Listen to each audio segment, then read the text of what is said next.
Hello and welcome back to another episode of LMScast. My name is Chris Badgett, and today I'm joined by Esther Marie, and we're going to be talking about how to build an audience for your membership site or your online course with no list. So it's for the beginner.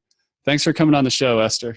Yeah, I'm really excited to be here. I love doing these kinds of things and taking knowledge and experience and passing it along. So happy to be here. Awesome. Well, we're glad to have you. I came across Esther in a Facebook group and we were just rapping about being online course creators. And I wanted to get her on the show because of all the experience she has with curriculum design, launching courses, building courses. And she's got a lot of nuggets of wisdom to share with you today. But first, Esther, tell us a little bit about yourself. Tell us your backstory. Where'd you come from? And, what's your jam? What are you up to these days? Yeah, sure. So my primary business is Esther Marie Creative, and I create online e-courses for clients. I'll create workshop materials for them for their workshops, a lot of repurposing of content. So if somebody has a lot of audio from something they did, I can turn it into a lead magnet or blog post. So I'm really a content creator in the e-course and workshop curriculum space. And how that came about was I'm actually a credentialed teacher. So I went to school to be a teacher and all that good stuff. I taught for a couple of years and I did a lot of curriculum design. I worked at schools, believe it or not, who had no curriculum, and I had to write it all myself. So I had a lot of experience in that and I really loved it. And then I also worked in software product management and software training. So I just kind of all of that merged together, and being in the right place at the right time, I started working for an online course and content creator kind of agency. And she kind of went off to do some other stuff, and I just continued on it because I really was a merge of all of my passions. From that, I've created them for lots of clients, and then I also did my own. So I kind of branched out and started doing my own as well because I know how to do it, so why not do it for myself? So that's turned into some different kinds of membership sites and things that I've been able to put together and put out there. Still learning, still growing, but also trying to give back and give some of the information out there too. That's awesome. Yeah, we talk about it a lot on the LMScast show and in the LifterLMS community that you really need the three-legged stool. One of those legs is expertise or knowledge. The second leg is to be able to package that knowledge or the curriculum design, the instructional design that you do.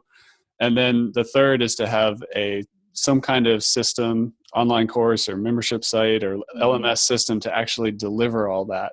And if you're weak in any one of those three areas, you're just missing out on the opportunity to go from like pretty good to awesome. So I think a lot of experts make the mistake that they don't need help with curriculum design, or they can do it themselves, or they know how to do it properly. And I'm sure some have already figured out that it's great to get help from someone like yourself to do that. So that's awesome. Well, let's talk a little bit about launching an online course. And I know you had a membership site. I get this question all the time at LifterLMS. People are wondering, how do I launch? I'm a beginner. I have no email list. I'm not an experienced internet marketer. My stuff is awesome, but how do I launch with no list? And we wanted to talk to you about like what are some ideas and some strategies that have worked for you to make that happen. Yeah, so that's what I did basically. My membership site is called Virtual Assistant Internship, and it's closed for enrollment until October. We'll be not relaunching, but open for enrollment again. And I teach, my target market is military wives and moms who want to be able to work from home, but they don't want to sell anything. So I'm going to actually be telling you from my exact experience what I did, and then I'm going to tell you what my results are. And it's so funny because I was just on a webinar yesterday by like a lead membership building expert, and he was saying to do exactly what I did and what I'm going to tell you. So I was like, wow, I was like ahead of the curve a little bit. I like doing my stuff. Okay. So you're going to be getting some good little tidbits here. Okay. So I had zero email list at all. I don't like marketing that much. I'm a creator. I like to create the course. I like to create the content. So the marketing part, I'm like, oh, okay. Right. So that's part of why I didn't really want to do an email list.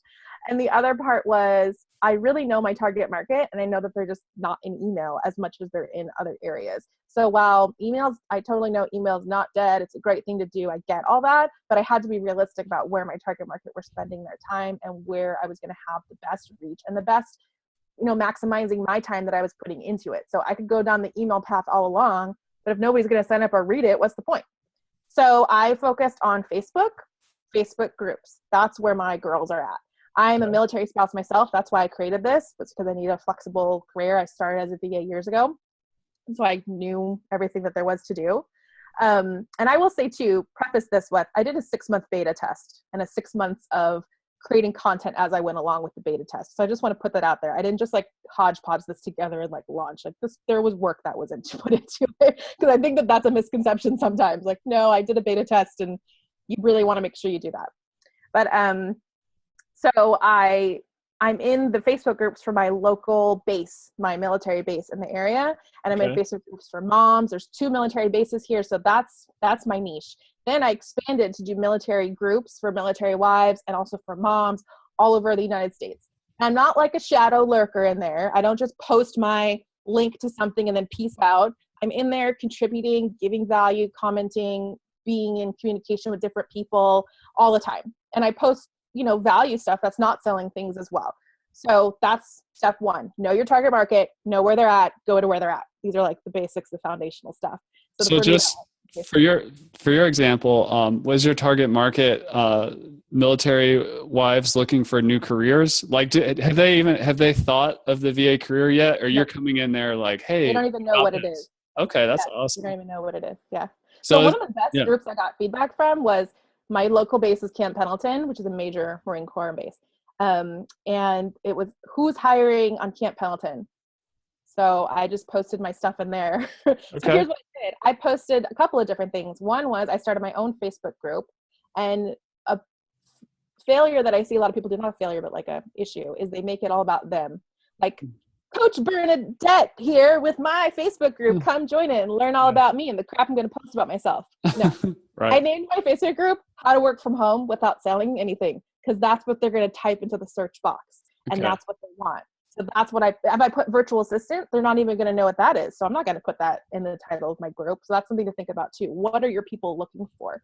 That group has grown organically to almost 500 now in just like a short time. I don't advertise it. I just do what I'm telling you.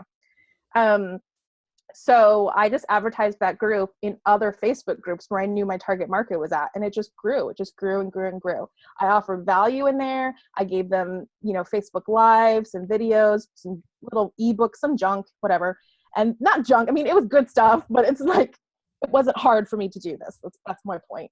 And then I just pitched my webinar to them, and I had them sign up via for the webinar that I was going to give to that Facebook group and to the other targeted Facebook groups. And for my first webinar, I would have between 20 and 50 that would register via the events. I would have around 15 or so show up, and I would have a 50% close rate. So I did pretty well. And I did 2 or 3 webinars for my first launch, and I had a very cheap membership site, and I think I made $2,000 or $3,000. So let me pull out some nuggets there on your last point there. 50% conversion rate on 20, 30 people or whatever. Like, it's not about these giant numbers of hundreds, thousands, tens of thousands. You don't have to start with these huge numbers. And, if you do get good conversion on 3, 5, 10, 20 people, you're onto something. And, that's a really big validation point. The other point I wanted to highlight on was you mentioned with these Facebook groups, to use some terminology from a friend of mine, Chris Lemma, you didn't make it about you made it about them. And also, people are in their buying journey, they're either problem aware or solution aware. There's multiple steps in that journey. And you very astutely realize, like, they don't even know what VA, a virtual assistant, is. And so you start with the problem aware, what are the keywords they would type in when they're looking for solutions. And then the third point I wanted to bring up is you're also launching into a community that you understand as you've been through that journey, or you live the same lifestyle. So the lingo, the ins and outs. It's easier for you to communicate. You're not selling to a niche or to a market that you know nothing about. So that's awesome stuff. Yeah, it's worked really, really well. And so even when I've done webinars and I hardly even got people signing up from my current group, because it's the same webinar over and over again. So after a while, they're not going to keep attending. So I've just marketed this webinar into other groups. I had 50 signups just from that too. So there's so much that you can do on where your target market are at that doesn't have to be connected to an email list or a long list. So I was looking at somebody else's numbers. They had an email list of 700. And the amount of people that they had sign up for their webinar and convert was the same as mine. And I don't even have an email list. Right. I was like, Right. all right, high five. Yeah, absolutely. And like you said, the email autoresponder lead magnet thing, maybe it wasn't really the jam for this group of people, but it was Facebook groups. For somebody else, it might be YouTube videos Yep. or, Snapchats or whatever. I mean, it's very different depending upon what your target market is. Exactly. So that webinar converted into a course or membership. Is that what it was? Yeah, so it's a membership site, and I played around with pricing. I had them buy at a founding member price where they would have lifetime access, and I think I charged $197 for it, and I had a good amount of people join. And then I dropped the price down to, because it's for military, and so I wanted to make it affordable. I dropped it down to $30 per month. I've tested it at $50 per month. But what I didn't do, this is a mistake, is that I didn't limit enrollment. I just kind of always have like a rolling enrollment, and you can cancel whenever. I had incentives for if they signed up right then on the webinar. Like Yeah. they got some calls with me, so you didn't have to create anything else. This is another tip. And that worked great for them to sign up right away. But then when money got tight, they were canceling. So I've totally changed the way I'm doing it now, and I'm just limiting enrollment to certain times, and we're going to go through it as a group, go through the content together. So I am changing it a little bit now. So that's one mistake that I made. But that's how the site works. It's a ton of content. I think I have 12 modules and worksheets and all that stuff. And I do new content on a recurring basis. So that's how it works. Awesome. And just to tie into something you said earlier on, I just want to make sure I understood you correctly when you said you had a beta period. Is that would be like a pilot where you let some people into your membership to make sure that, and just workshop the material with them, got feedback and that sort of thing? Or did you mean a beta period on your marketing efforts? No, not Or on the the marketing. product? On the product, Yeah. which is so important. And I find even with my clients, it's the number one thing that's overlooked. You'll kind of have a few people kind of go through it, but you don't realize how valuable that beta test period is. So I did it with 3 girls. Every week we would have a meeting together, and I would give them another bit of content, just like on a thing like Zoom here. Mm-hmm. And it would be a PowerPoint deck, or I'd do it. Would you do that live? Yeah. Yeah. So it was live. With the 3 girls. Yeah. And I recorded everything I did. This is the key. So by the time it was time to go, I could have just put that stuff right into the membership site, but I re-recorded it because it wasn't totally applicable, but I had my slide decks already done. So that was easy. Mm-hmm. And then those 3 girls were my first testimonials. That is huge. So now you have testimonials when you go into your marketing phase. They're my biggest fans. They're my affiliates. They refer people to me. So that's why that beta testing period is so important. Yeah, 100% agree with that. Like, it's important to get that concept of like, oh, I'm going to do 100 seats or 1,000 seats on my first launch. Why not start with 3 or 5 and, really make sure you have the best possible product and workshop your ideas. Yep. And make sure you can communicate what you're trying to train effectively. Yep. Well, how long did it take after you got through the beta period? What was the timeline with working with the Facebook groups and everything into, when you started launching and getting conversions into your webinar? Like what was that time? Like how much time did you spend in these Facebook groups before you launched and pitched the webinar?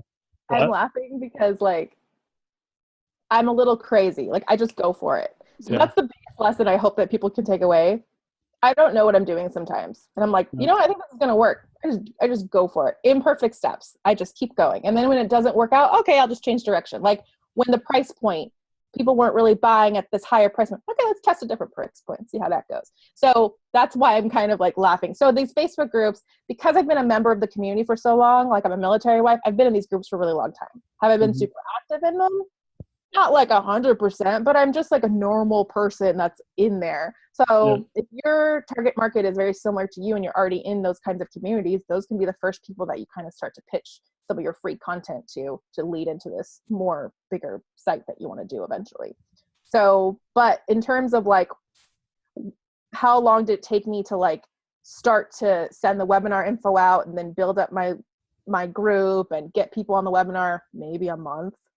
Like not that long. Yeah, that sounds good. That sounds good. And I like what you said earlier too about in social media, you're not just like, hey, look at me, here's my stuff. You'd been a part of the community, you've been part of conversations of a non-sales nature or whatever. I didn't have anything to sell. Right. So I'm right. myself. Yeah. Yeah, I think that's really important. Just social media is kind of designed to replicate real life or in-person life. And if somebody were to walk into your house and immediately just start sales pitching you, it wouldn't go over so well. But if you'd already known them for a while and you're just sharing what it is you do and offer, it's a totally different experience. Mm-hmm. That's Yeah, all. so even giving free content in those groups, that's not, you know, some long post that you wrote with a picture of yourself attached to it. Like, no one Yeah. would read that. Nobody cares. It's all about you. If you did like a Facebook Live, so I've done this Facebook Live, what kinds of jobs you can do from home for free, no pitching, nothing. Just here's a whole bunch of stuff you can do from home. And Hmm. then if you want to join my Facebook group, that's all about how to work from home. I do job postings in there, blah, blah, blah. Cool. Come and join. But it's just giving value and building up that community. And you're a leader in that group, right? You're a thought leader now. You're starting to turn from just being a member into being like a strong member. And for groups that have even just 500 people in them, that's pretty powerful. That's a lot of people that you're getting in front of. Absolutely. And they're self-selected in that I'm in a Yes. group. That means we have a lot in common or at Yes, least some decent overlap. Well, exactly. what's just in general, what percentage of your time with this project would you spend on the content and then versus the marketing or the networking and so on? Marketing versus content. Um, I have decided, so when I launched, I didn't even have all the content up on the site yet, which is another great way to do it. Which You is just launch fine. Yeah. with like the first 1 or 2 weeks. And then I just kind of re-recorded things and got them up as I went, which was great. And the members were all fine with that. In fact, the members, this is the thing, like get over yourself, because the members felt honored to be a part of it. They were like, wow, I didn't know that you were still building it and you're taking my feedback into account. Like, that's cool. So they thought it was rad. So don't think that, oh, my thing's not done, I can't launch it. No, just go for it, because you need the money so that you can reinvest it into your marketing. So there's that. I hate marketing. It's my least favorite part. Like I said, I'm the creator. So I can hop on a webinar and kick ass. I'll do great. But filling out the webinar and writing the emails and making the landing page and making the marketing plan, like I would rather die. Yeah. It's just not my thing. Some people I think are more one or the other. So I say that now I'm trying to be more focused. I would like to say 50-50 Mm-hmm. percentage wise. I'm trying to be more focused and say, okay, this is my creation time and this is my marketing time. It's two different brains. Like, Yes, and they've been so interwoven that yeah. I was like, I got to create more content and I got to market. And then I just didn't like that. So Yeah. I'm trying to get out of that and say, okay, no, the content's in a good spot right now. Let me take a break for 3 months from that. And now this quarter is going to be focused on marketing and filling it up. And then we'll go back and add more content. So that's kind of a different way that I'm trying to get into it now. Yeah. And just to pull out what you said about having your founding members, it's important because you can easily go down the mindset of like, oh, I'm an imposter, it's not even done. Or you can get all these like negative Right. self-talk going of like, it's not finished, therefore I can't sell it. Or people are going to think it's weird that I'm still making it while they're in there. But that's all like negative stuff. When the reality is you can put a positive spin on that. You can be a founding member or a pioneer or, Mm-hmm. the early bird people or whatever. And like you said, the reason you do that is not to sell something that doesn't exist. It's to sell something that you're passionate about, that you Mm-hmm. have some progress on, but then to get real-time feedback and just make it better and better as you go, instead of making all of the assumptions, build this giant course Mm-hmm. and launch it and find out you needed to make serious corrections earlier in the program. Right. And I would say too, remember, I had done that beta period with 3 people. So I had testimonials. I had great success stories. So it's not like I was forcing them to buy into something that was I was like, I don't really know. I don't have any credibility behind me. Like, no, they saw that. They even talked to some of the girls. So yeah, that's the difference is, yeah, what you said. Well, what are some common mistakes that happen to you or that you see other people doing in terms of launching an online course as a beginner with no significant email list or resources? I would say that the couple of things. One was what I said before of getting stuck and not moving ahead because it's not perfect. It's not how that guy is doing it. I don't have all the stuff done. I don't have any money. I don't have all of that stuff, instead of just continuing to take steps forward. So it's almost just like constant problem solving. Okay, so I don't have any money for marketing. That was me. So what can I do? I can go into some Facebook groups. I can provide free, like that's why that came about. So just taking some kind of steps and seeing where you can move forward and just like not letting anything stop you. The other thing that I see a lot of is that your lead magnet, what's attracting people to want to be on your list or in your Facebook group is crap. Like nobody wants a checklist anymore. Nobody wants like, bleh. You have to give away something that's actually valuable. So something that really is going to be helpful to people and not constantly trying to sell them stuff. So even once they join your email list, please don't just start pitching them 5 things per email after that. Like just continue to give them good value, build that rapport with them. And the more I find this, the more good stuff that you're putting out, the more you're going to get back in general. So whenever I'm starting to feel like I don't have clients or like what's going on, my members are leaving, I say, okay, calm down. You need to get some good content out there and you need to start giving them some stuff because then they're going to feel like they want to reciprocate or that's just how the world works. So that's one thing too. And then not wanting to invest any money at all. So my problem was that when I finally made that money from my initial founding members, I did reinvest some of it, but some of it I needed to use to pay the rent. So, Right. which happens sometimes. And so things have grown slower because of that, but that's okay. That's okay. That's how it's going to go. And also just realizing that in order to build that list and build that Facebook group, sometimes I would have to do like some $5 ads here and there. So you are going to have to invest a little bit of money in order to build that. But not, you don't need $2,000 to get people to sign up for your webinar. Like, no, please don't do that. That's awesome. Good stuff there. So go ahead and get out of the negative self-talk and and don't use the money excuse. That's a big one. I see it a lot. So I just want to give a few strategies on that. And I want to tie it back just again to the importance of doing a beta or a pilot, whatever you want to call it. It doesn't take a lot of money to send somebody a PayPal invoice or even a check in the mail, cash in hand, and then manage the whole training through Skype and email, free services to get your validation and figure out what you're going to build and then to launch without having the full major course created. So it's not something that you necessarily have to go upside down on and go into debt to start. And really you shouldn't. You should validate it small before you and then reinvest, like you said, as you go. But take care of yourself too. If you got to pay the bills or go celebrate or whatever, you should absolutely do that. Yeah. I think that's an important one. Like I didn't go into debt with this. I didn't go upside down ever. And I made a point of doing that because it was like, it's validation too. So it's like, if I'm not progressing and if this isn't making money, then like I'm going to have to find some free options to keep it going if I really believe in it. But yeah, I didn't ever have that kind of an issue with it. If I made some money, okay, so I would reinvest some of it and some of it I'd use to pay the bills. That's awesome. Well, I'd like to do a bonus round with you, Esther, because you have all this. We're talking about launching with no list, but I want to see if we can get some nuggets of wisdom out of you about curriculum design or instructional design. If somebody is an expert at a topic, whatever that may be, what are some of the mistakes that you see people making when the expert transitions over to creating content for an online training? And then what do you recommend as some frameworks or some tools that people can use as a beginner to start, increasing their instructional design chops and creating valuable training content that makes sense? Sure. Okay. So probably the biggest issue that I see, and this is with like some of my high end speakers that I work with, they're almost the worst because they're amazing at speaking. They're brilliant, but it's all in here. And they're used to just speaking like as a keynote or really more like selling from stage type things, not interacting.